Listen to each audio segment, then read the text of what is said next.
Hi, ek is Jaco Marie van die Herald en vandag het ons Tuiner Tuesday. Ek is hier so by ons tuiner van die week, Michelle. Hi, my naam is Michelle. My van is David Hudson. Yes, lekker. Ek is baie lief vir my werk. Ek is 'n library assistant. Right? Ek doen dit nou al vir amper 2 jaar, 2,5 jaar. Ek is baie lief daarvoor. Ons het gereelde differentjies wat ons doen. Soos ons nou hier so staan, is ons besig met ons stocktaking wat volgende week gaan plaasvind, waar ons 'n hele klomp boekies gaan scan, 'n hele klomp boekies afgooi, nuwe boekies gaan opkry en alles. So ons is redelik besig. Ek is baie lief vir sing in elk geval. Baie lief vir sing. Ek is ook baie lief om met kinders te werk. Was voorheen ek het ietsie oor onderwyser gedoen. Dit is nog nie heeltemal klaar nie. Ek moes nog prakties doen, maar okay, dit kom nou nog.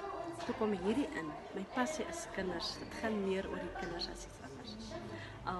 Ek was sonneskoolonderwyser gewees voorheen. Onderwys kinders vir 'n tydjie. Dan werk ek met die library en ek werk met die kinders rondom Randfontein gemeenskap met verskillende crèche. So elke maand is daar ietsiekie aan. Dat ons kindertjies wat ons in laat kom. Elke maand is daar ietsiekie aan. Dat ons kindertjies wat ons in laat kom. Wys hulle om boekies te gebruik. Maak hulle bewus van wat regtig in 'n library aangaan.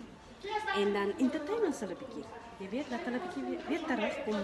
Ek nie al wat ewig dit doen nie. Dat kinders, jy weet nie soos kinders. Kinders wil nou net 'n bietjie speel, nou net 'n bietjie, jy weet, dit is tyd vir alles, nou 'n bietjie ernstig wees en 'n bietjie speel en so. En dit is wat ons kindertjies wil. En ek lees graag stories vir hulle want ek is baie lief om vir kinders te lees. Ek myself lees vir my eie dogter. Sy is 5. Sy pla my gedurig om te lees. As ek nie vir haar boekies bring nie, dan remind sy my, "Mommy, I need books." Vat ek die boekies van, lees ek vir die boekies. As die boekies klaar gelees het, sê, weet jy, die kinders is snaaks hoe kinders se breine werk, né? Hy kind kan die boek oopmaak. As hy kind, sodra hy kind na die prentjie kyk, kan hy kind vir jou onmiddellik sê wat gaan aan.